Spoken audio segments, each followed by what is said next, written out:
home. Spider-Man No Way Home. Spider-Man No Way Home. It's Spider-Man No Way Home. I don't even know how many times I've tried to record this, but as you can tell by the title of this video, I'm going to be sharing my thoughts and opinions on the final film of Tom Holland's trilogy, Spider-Man No Way Home.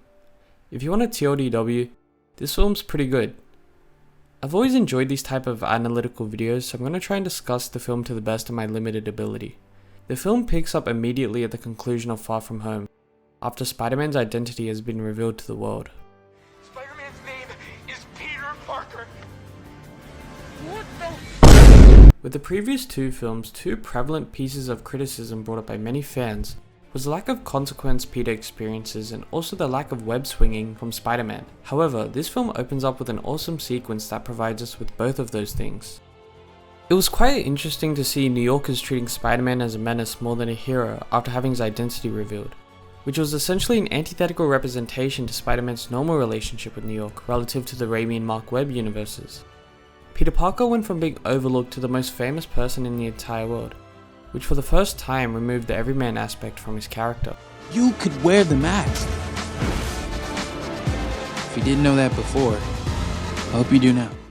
When discussing the film with some of my friends, many of them shared that they thought the first half of the film was relatively boring compared to the second half, but I loved it, to be honest. It did a great job of emphasizing how much responsibility Peter truly has, showing the immediate ripple effect of his identity being revealed, in the form of Stark Industries being temporarily shut down, his friends and family being legally involved, and even those who attend Midtown High having their safety compromised because Spider-Man happens to attend the school. Personally, I feel the film depicted a quite undermined aspect of what type of responsibility Peter truly has. Yes, Spider-Man is there to protect others from dire threats, but he's also preserving their luxury of leading normal lives. A luxury that he himself cannot enjoy, because if he does indulge in that luxury, he ultimately pays the price by hurting people around him. This is the major theme of Spider-Man No Way Home, and a prevalent dilemma in every single Spider-Man story. You're gonna make enemies. People will get hurt. Sometimes people closest to you. I'm gonna sidetrack here a bit, but I've got to give John Watts his credit, because initially, despite my love for the first two films and all the other films including Spider-Man in the MCU, I didn't think he knew what he was doing with the character. But man, was I wrong. The idea of using a trilogy as an origin story was really daring, but looking back, quite gratifying. Mainly because we got to see the progression of Peter Parker's morals and powers. Within every Spider-Man film, there should be a valuable contribution being made to Spider-Man as a character. In Homecoming, he abused the gifts in his possession, almost getting himself and others selfishly killed. He eventually learns not to be so consumed by his fantasy of becoming an Avenger, but instead embraces the reality of being a friendly neighborhood Spider-Man. You're good? Good. How are you good? But I'd rather just stay on the ground for a little while. Friendly neighborhood Spider-Man. In Far From Home, Peter becomes complacent and comfortable with being a street-level hero. So when he gets called to step up, he becomes too eager to share the responsibility that had been bestowed upon him. There's gotta be someone else you can use. What about Thor? Off-world. Okay, Doctor Strange. Unavailable. Captain Marvel. Then by handing over Edith, he metaphorically hands over his responsibility as well. With Peter trying to live a normal life, he ultimately endangered an entire nation and possibly the entire world. Now, in No Way Home, he's confronted with the reality that with great power must also come great responsibility, a quote as famous as the wall crawler himself. The film highlights the growth of Peter Parker into Spider-Man the hero. With or without the suit, he is Spider-Man.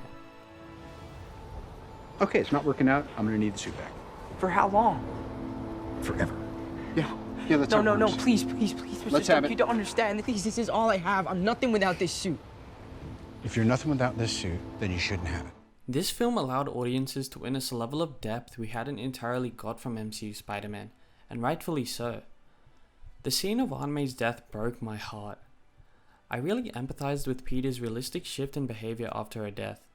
He isn't immediately inspired to do the right thing and be the bigger person. Nah, he wants to murder Norman Osborn. Because being the bigger person is what got his aunt killed. Even at the very end, his emotions almost overcome him, and it portrays how this is just the beginning of him as Spider-Man. How the strength of his morality cannot change just because he heard an 8-word phrase. It's something he must build after going through a plethora of experiences. Which is why Peter Parker is someone I relate to. Maybe not so much physically or intellectually, but regardless, he is not perfect, even if he does look like Tom Holland, Andrew Garfield, or Tobey Maguire. Peter may be a superhero, but his mistakes still have consequences. It isn't something his wall crawling or super strength can overcome. It's the humanity within him that makes his character so likable. It's easy to feel hopeful on a beautiful day like today. But there will be dark days ahead of us too. There will be days where you feel all alone. And that's when hope is needed most. No matter how buried it gets, or how lost you feel, you must promise me that you will hold on to hope. Keep it alive. We have to be greater than what we suffer. My wish for you is to become hope. People need that. And even if we fail, what better way is there to live? Surprisingly, humanity was not only found in our hero, it was prevalent in each of the villains as well, maybe except for the lizard. I'm really grateful the film focused on having the villains serve the plot, but still sprinkled in enough fan service to keep us happy. Alfred Molina, Willem Dafoe, and Jamie Foxx were each obviously great in returning, and I'm glad they were able to develop these iconic characters for a second time, allowing them to feel more than, as Alfred Molina would put it, not just mustache twirling, there's some real depth to it. And more so victims of themselves. Dude, Andrew and Tobey's introductions were amazing and spectacular. Even saying that in a sentence doesn't seem real. We actually got a film with every live-action iteration of Spider-Man to share one screen. As great as the action was, I loved the banter amongst them. How they were able to cohesively resonate to one's trauma and the reality of being Spider-Man. It was a nice way of simply saying, no one knows what it's like to be Spider-Man. Well, except Spider-Man. Miles, the hardest thing about this job is you can't always save everybody. Like if it was my fault, you wouldn't understand. Miles, we're probably the only ones who do understand. In my opinion, each of them represented a certain era of Spider-Man's development. With Tom Holland's Spider-Man being the youngest, only just beginning his journey as a hero, Andrew Garfield's Spider-Man as an experienced and suffering Spider-Man in the prime of his days, and Tobey Maguire's Spider-Man as a Spider-Man who's finally at peace with who he must be. The talk about webbing got me geeking out because organic webbing was my first introduction to the character. Weirdly, I actually prefer web shooters because it gives him another bit of vulnerability and showcases his intelligence. Anyways, I'm getting sidetracked. The action was great. They could have easily made the Spider-Man immediately kick ass, but initially they get their asses handed to them, as they primarily fight solo. So I enjoyed seeing the development during the final climax where they swing into battle together. It felt harmonious, like a symphony of Spider-Men.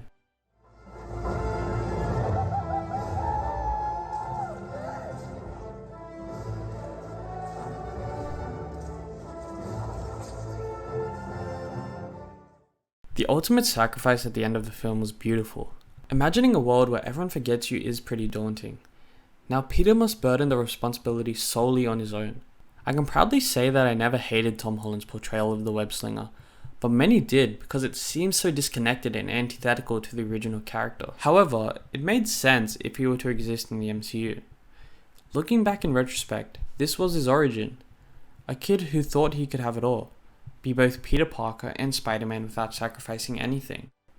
The problem is you trying to live two different lives. The longer you do it, the more dangerous it becomes. My interpretation of the ending was that this could mark the end of Tom Holland's portrayal of Spider-Man. His contract is still under discussion, but selfishly, I want him to stick around just to see a grown-up Peter Parker, and so we can see that classic suit in action. What's wild is that he's been the longest tenured actor despite being younger than both Andrew and Tobey when they first started. The ending may also be his exit from the MCU, because not only does wiping everyone's mind of Peter Parker protect his friends, it also removes Peter Parker himself from the equation. People will remember Spider-Man as a hero, but Peter essentially has no long-lasting relationships in the MCU now. So if Sony really wanted to, they could pull him from the MCU and let him star in the Sonyverse. If a couple of years ago they did this, I'd be worried, but Sony really seems to have gotten their stride down, with the Spider-Verse films, the PlayStation games, and the Venom films. The Morbius film also looks great in my opinion. Now, let's talk about my not so favorite aspects of the film. Like, what was Lizard and Sandman doing there? Like, more so the Lizard. Apparently both actors had scheduling conflicts, but knowing they used recycled footage from both TASM and SM3 makes the film look a bit tacky. However, I really like the conversations the villains had amongst each other. Also, shout out to Zendaya and Jacob Batalon, they obviously killed it in their supporting roles. The trio's chemistry will for sure be missed both on and off screen if they don't return. To conclude, there's no other way to describe No Way Home other than a once-in-a-lifetime film. The progression of Spider-Man as a character has just been awesome to witness, and it just makes me even more excited to see where they'll take him next. Honestly, if No Way Home hasn't convinced you to become a Spider-Man fan, I don't know what will. The film was able to bring a multitude of people around the world to witness something truly incredible. So if you haven't watched it yet, please do yourself a favor and prepare yourself for a cinematic masterpiece.